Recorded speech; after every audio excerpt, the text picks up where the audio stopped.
a makeup effects artist and somebody comes and slaps the script for Dawn of the Dead on your desk, you're going to kind of go, are you shitting me? Or are we really going to do this?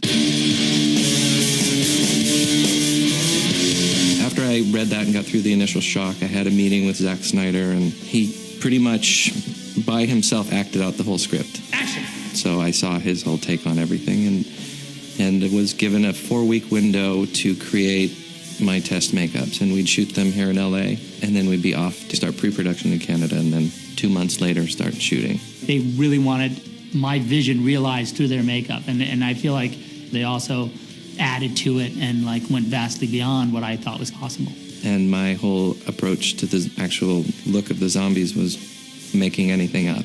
Day in and day out, we just based everything on reality. So we built up reference images of real victims and real time-lapse of decomposition, and it made a lot of us pretty sick occasionally. But if you continue to do it every day, you become desensitized to it, and it became just another canvas, just another palette, just another set of colors. Where in fact, even now, it's been 6 months, I look back on that and kind of go, ugh. Basing it on reality, there's no room for censors. The fact is, it was all really disturbing. So I figured that was the filmmaker's job to either shoot it or not shoot it, or show it or suggest it. But if we delivered what we intended to deliver, which were realistic-looking zombies and horrific images, then it wasn't up to me to put it on camera. The burden was on them.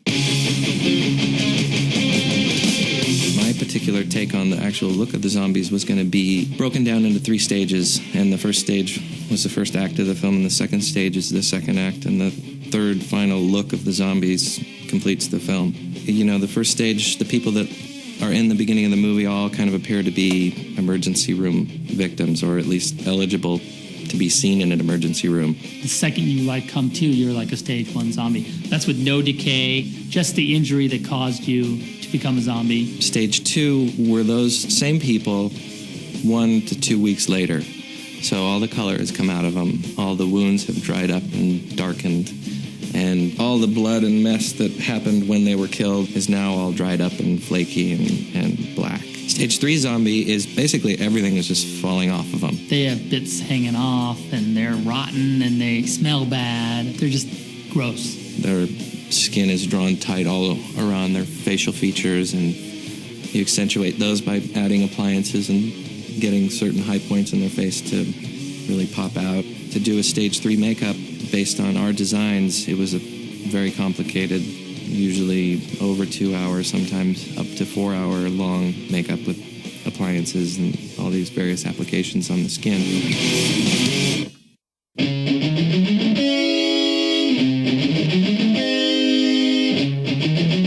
This is what I always look like. There was 4 months of prep getting ready for what would be these huge days. Oh my God, I'm so excited. There was probably days when there was well over 300 in full-blown stage 3 zombie makeup.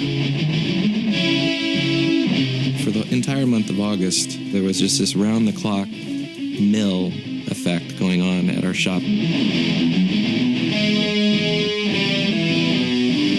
We had no problem getting extras. Everybody was like, yeah. Sometimes they'd come and they'd spend the whole night shooting. And they look like they're having a good time. Even the people were like, they should never make this movie, but since they're making it, I really want to be a zombie. We were painting people up and creating a factory where, on a constant basis, we had to have zombies ready. Just the volume alone is it's insane. But they were able to do that, and then also they were able to, when needed, get the detail of the individual zombies to be spot on and awesome. We had the zombie makeup room, we had the zombie makeup tent, and then we had the trailer trash zombies coming from our trailer camp. There was a crew of anywhere from 7 to 10 makeup artists who had 2 to 4 hours to complete what was called hero makeups. And the trailer zombies were complete with prosthetics and teeth and sometimes lenses. And then the makeup room zombies were paint job makeups only with no appliances. And at any given point, you could have up to 20 makeup artists and 10 hairstylists in that room processing extras to the tune of about 2 an hour. So we've got a lot of makeup artists coming in, and they don't have to bring anything.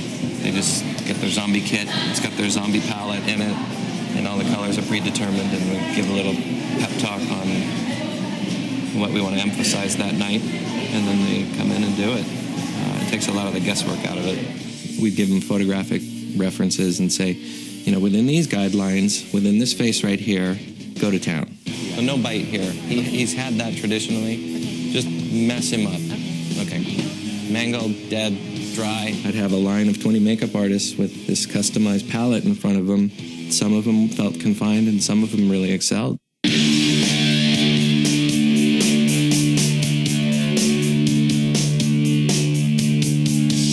tents were where we would hand out the masks. There was 60 pullover masks, and there was close to 80 Halloween-type face masks that were all one-of-a-kind creations that we made in the shop.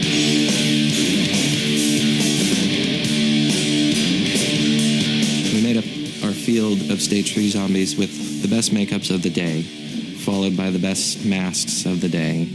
Behind them, another set of masks that were a little less elaborate, and then behind them, the masses of extras who were in relatively simplified makeup. They're all dealt with, and they were all put through the makeup mill. But if they called for everybody on set and we still had 15 or 20 people that were not processed at all, we'd still take them all to set. We put them in the back, and while they're rehearsing, we'd walk back there with Hudson sprayers and blood and goop and vomit and gore, and we'd just muck them up from about 3 feet away.